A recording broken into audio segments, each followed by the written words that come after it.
Hey, what's going on, guys? It is Blake here from the Evident Trees. I am finally back today, continuing our Shadows Before Dawn reading series.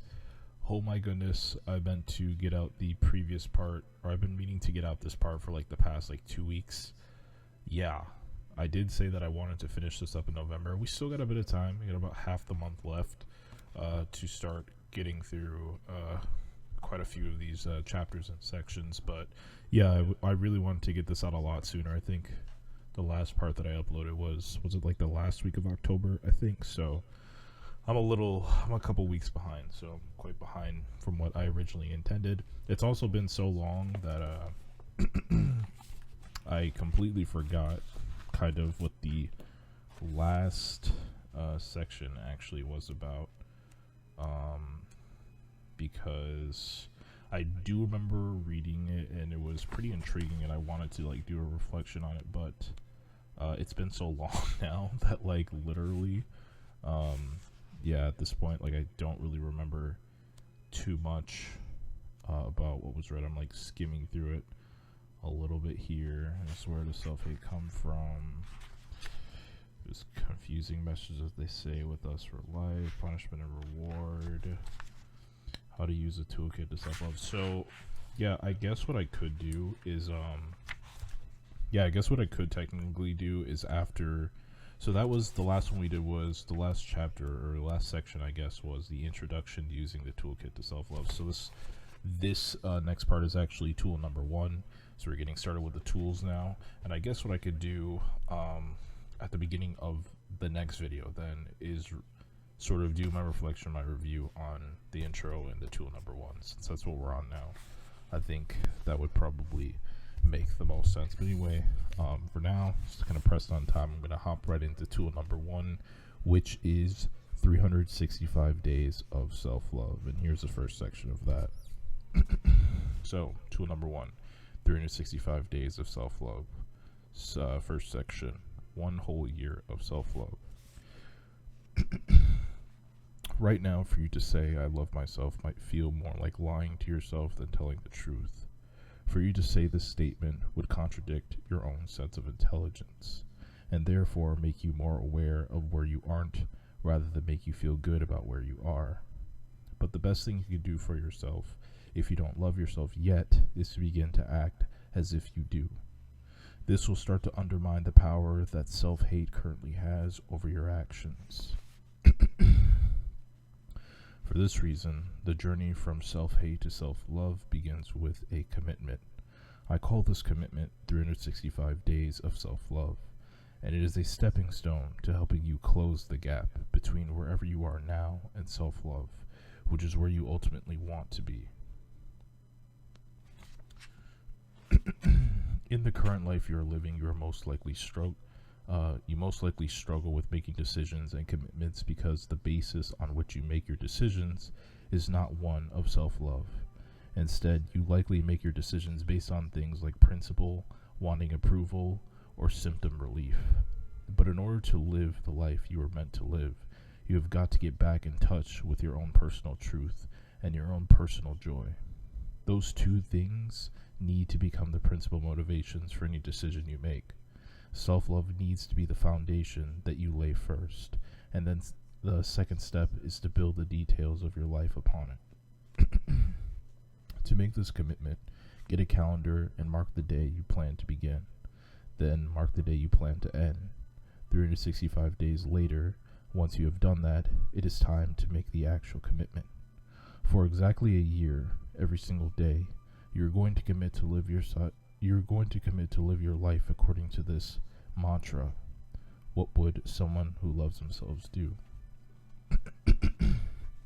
It sounds simple, but bears repeating. Try saying it aloud right now. What would someone who loves themselves do? Get used to it, because you're going to be saying it all the time. You're going to ask yourself this question anytime you have to make a decision, no matter how small or large. Basically, then, all day, every day for an entire year, you will live your life according to this one simple question. When you ask this question, the answer will come to you immediately, as a flash of intuition. Intuition is defined as a sudden insight or understanding without conscious reasoning. It comes as a knowing, gut feeling, thought, image, emotion, or bodily sensation.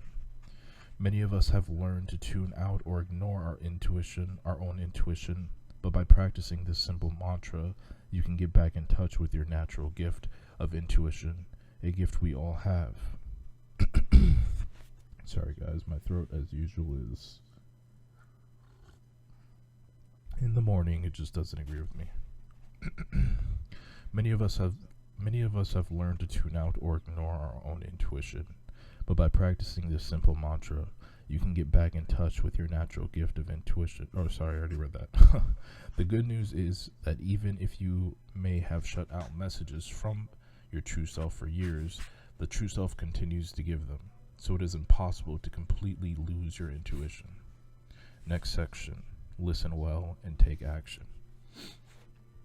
To truly listen for intuition means to listen with all your senses. Intuitive messages come in many ways, and they come differently to different people. Ask yourself a question inside your head, and you may hear or see the answer. You may just know the answer. You may get a physical sensation such as a chill or hot flash, or feel the answer emotionally. As you practice listening and honoring your intuition, you will get better at recognizing the ways by which you receive intuitive information, however it might appear. There's actually something I need to check quickly, because I'm worried that I'm getting 2 audio feeds. So I'm gonna, mute this real quick. I'll just set it to none. Yeah, okay. So yeah, if you heard like echoes or double sound for the last couple minutes, that was why. Whatever you ask yourself, what would someone who loves themselves do? You're going to receive the correct answer for you personally in the form of intuition. The answer will come to you immediately. It will pop into your head, and then you will be ready for the next part of the process, the part where you take action. The action part is the process. The action part of this process is where you are going to act on the answer you receive. You're going to heed your intuition and go in the direction of whatever is in line with self-love. For example, let's say you're at home and you have a million things you could be doing, but you can't decide what the priority is. You're going to ask yourself, what would someone who loved themselves do? Listen to your internal response. If the answer is go take a bath, you're going to go take a bath. If the answer is clean the house, you're going to clean the house. For 365 days, you're going to ask this question whenever you have to make a decision. Obviously, this is a good process to use if your decision is as pivotal as, Obviously, this is a good process to use if your decision is as pivotal as, should I keep my job or quit my job? Okay. I mean, that's a pretty big question. Let me make sure I'm reading that right. You are going to ask this question whenever you have to make a decision.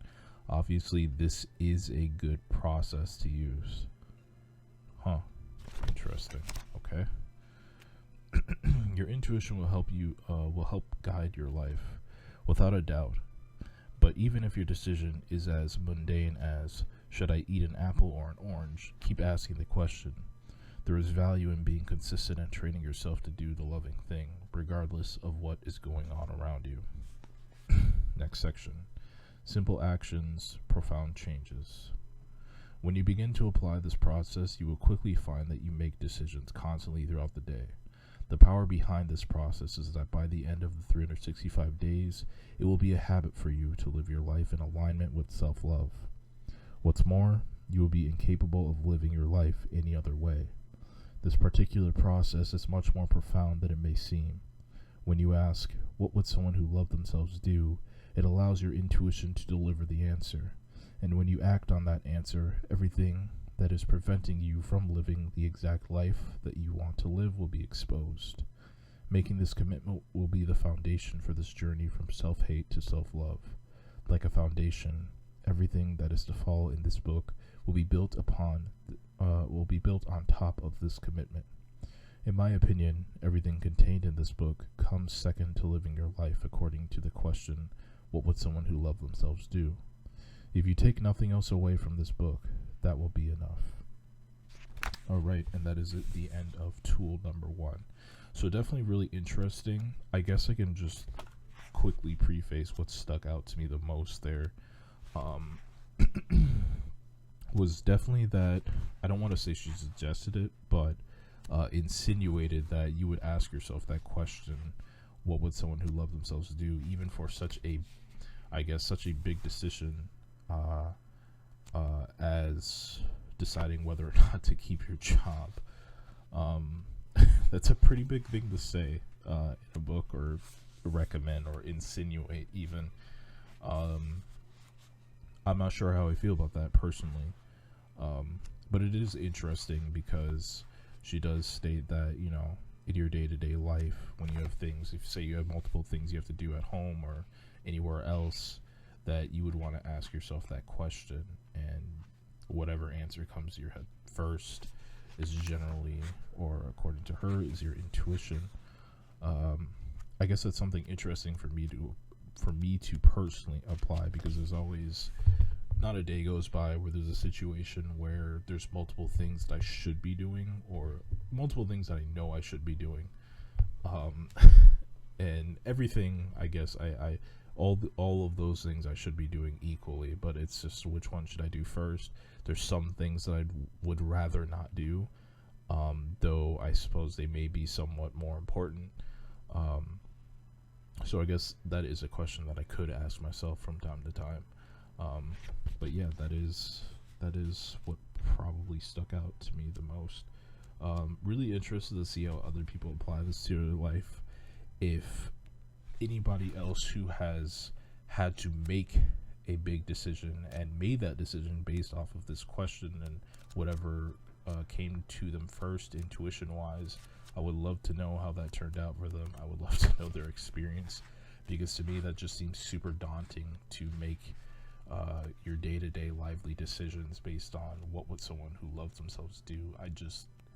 I personally just don't have enough faith in the universe to like make a decision solely based on that, but I'm definitely interested to know if anybody might be watching this, if you ever made a decision based on that question, what would someone who loves themselves do? Let me know in the comments below. Let me know how that went. I would definitely like to know. True stories only, please.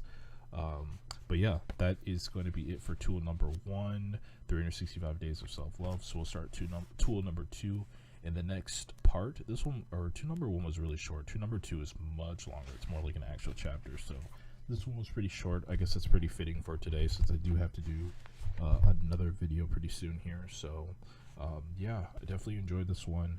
Let me know what you guys think. If you guys enjoyed the reading, please be sure to drop a like, comment if you like, and be sure to subscribe to the channel so you don't miss out on any of the future uploads, any of the future readings, as well as all of the new content that will hopefully soon be coming to this channel. But until next time, I will catch you guys later. Take care.